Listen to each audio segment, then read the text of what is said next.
The roar is a physical thing. It doesn't just hit the eardrums, it vibrates in the chest, a percussive wave of 18,000 voices converging in a single, thunderous affirmation. This is Madison Square Garden. This is the world's most famous arena. And on this night, the final Monday Night Raw of a legendary career, this is John Cena's church. He stands in the ring, bathed in the kaleidoscope of flashing phones and the stark, white-hot glare of the spotlight. The iconic red and blue shirt is gone, replaced by a simple dark t-shirt. It's a subtle but significant shift. The uniform of the soldier has been retired. This is just John, the man, standing before the people who wrote his story as much as he did. For over 600 words, let's not just recount an exit, let's live in its atmosphere. The chants of "Thank you, Cena" are not the same as the dueling "Let's go, Cena/Cena sucks" of old. That beautiful, chaotic symphony of adoration and defiance was the soundtrack of his prime, a testament to his polarizing power. This is different. This is unified, reverent, a collective exhale of gratitude for 2 decades of relentless hustle, of showing up. He lets it wash over him, his eyes closed, absorbing the finality of it all. You can see the memories flickering behind his eyelids.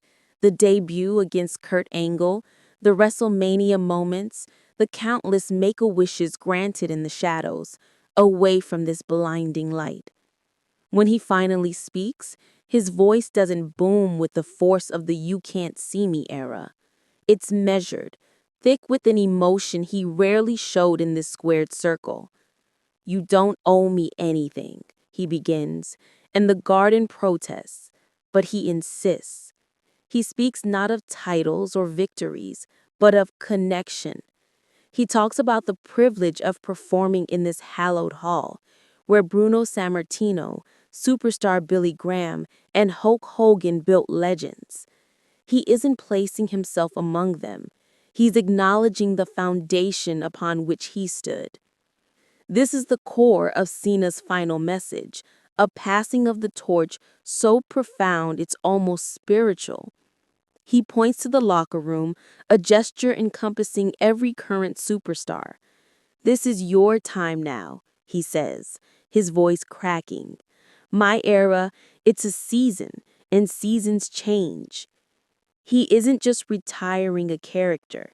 He's closing a chapter in the history book, making space for the new stories, the new heroes and villains.